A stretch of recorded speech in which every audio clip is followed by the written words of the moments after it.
என்ன நடக்குது?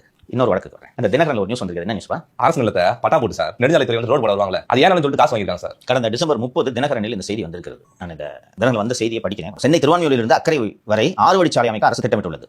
இதற்காக பல ஆயிரம் கோடி ரூபாயை ஒதுக்கியது. அந்த சாலைகள் அமைப்பதற்காக வீடுகள் நிலங்களை கையகப்படுத்தி உரிமையாளர்கள் கேட்கும் தொகையை நெடுஞ்சாலைத்துறை வழங்கியது. அதுபோல நிலங்களை கையகப்படுத்த வருவாய்த்துறை தாசில்தார் பரிமளகாந்தன் நியமிக்கப்பட்டார். லேண்ட் அக்விசிஷன் தாசில்தார் அவர். இவர் நெடுஞ்சாலைத்துறைக்கான நிலங்களை கையகப்படுத்தும் பணிகளை தொடங்கினார். அதில் சோழிங்கநல்லூர் வட்டத்தில் நீலாங்கரையில் 1050 சதுர மீட்டர் நிலத்திற்கு போலியான ஆவணங்கள் மூலம் நெடுஞ்சாலைத்துறையிடம் 16,18,00,000 ரூபாய் நடராஜன் என்பவர் வாங்கியிருப்பது தெரிய வந்தது. இது குறித்து சென்னை போலீஸ் கமிஷனர் அருணுக்கு புகார்கள் வந்தன. அதைத் தொடர்ந்து நிலமோசடி தடுப்பு பிரிவு போலீசார் விசாரணை நடத்தினாங்க.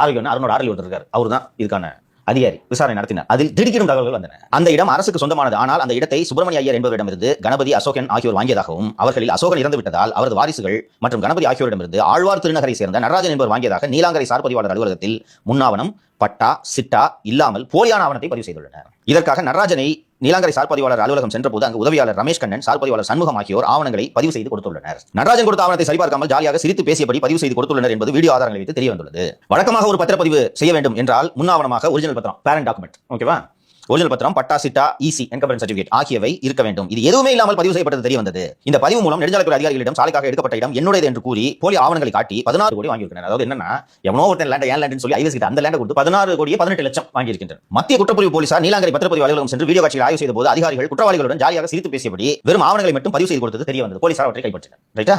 பின்னர் நடராஜனை கைது செய்தனர். அவரிடம் விசாரணை நடத்தியது இந்த முறைகேடு செய்ததை அவர் ஒப்புக்கொண்டார். இது மட்டுமல்லாது மேலும் 10 இடங்களுக்கு இது போல போலி ஆவணங்களை தயாரித்து கொடுத்ததை நடராஜன் ஒப்புக்கொண்டார். இதுவரை 160 கோடிக்கு நெடுஞ்சாலைத்துறைக்கு இவர் நிலங்களை விற்பனை செய்துள்ளது தெரிய வந்தது. நடராஜன் வங்கி கணக்கை ஆய்வு செய்த போது அவரது வங்கி கணக்கிற்கு மட்டும் 160 கோடி வந்துள்ளது. அந்த 10 இடமும் அவருக்கு சொந்தமானது என்று போலி ஆவணங்களை தயாரித்து இந்த முறைகேட்டில் ஈடுபட்டுள்ளனர்.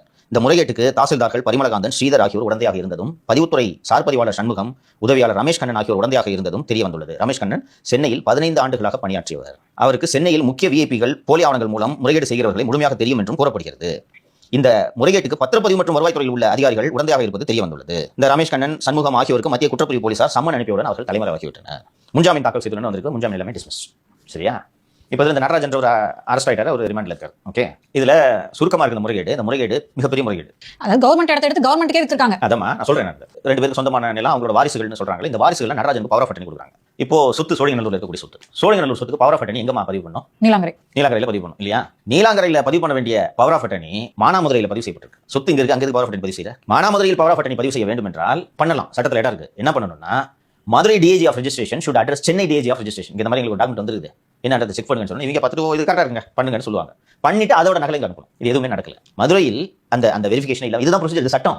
பத்திரப்பதிவு ரூல் இல்லை. இன்னொரு ஊருக்கு பண்ணனா அந்த ஊருக்கு ஏன்னா முறைகேடுகள் நடந்தக்கூடாதுன்றதுக்காக கொண்டு வரப்பட்ட சட்டத்திருத்தம் இது நடந்திருக்கு. ஆச்சா, ரெண்டாவது இவங்க இந்த வீடியோ எல்லாம் பதிவு பண்ணிட்டாங்க. இதுல இந்த அக்கௌண்ட்ல போட்டு பண்ணது நடராஜன் என்பவர் தனிநபர்.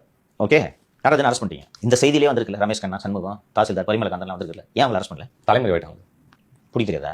இல்லை 6 மணிக்கு வந்து சம்மன் கொடுக்குறீங்க. திருட்டு பசங்க போதைப்பொருள் கடத்தவங்க கொடுத்த புகாரில் வந்து கைது பண்ணுறதுக்கு ஜேர்னலிஸ்ட்டை கொண்டு வந்து விடிய கைது பண்ணுறீங்க. பின்னாடியே சுற்றுறீங்க.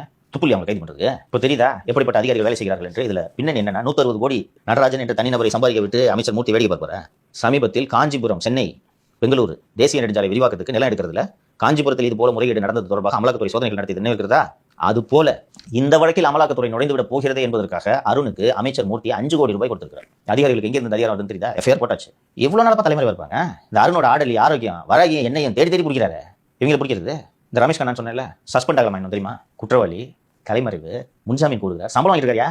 அப்ப யார் சொல்லி நடந்திருக்கு? இந்த குற்றவாளிகள் தைரியமாக சுற்றி கொண்டு அரசு சம்பளம் வாங்கி கொண்டிருக்கிறார்கள். மக்களுக்காக செய்திகளை தரக்கூடிய ஒரு ஊடகம் செயல்பட முடியவில்லை. நாடு எப்படி இருக்கு தெரியுதா?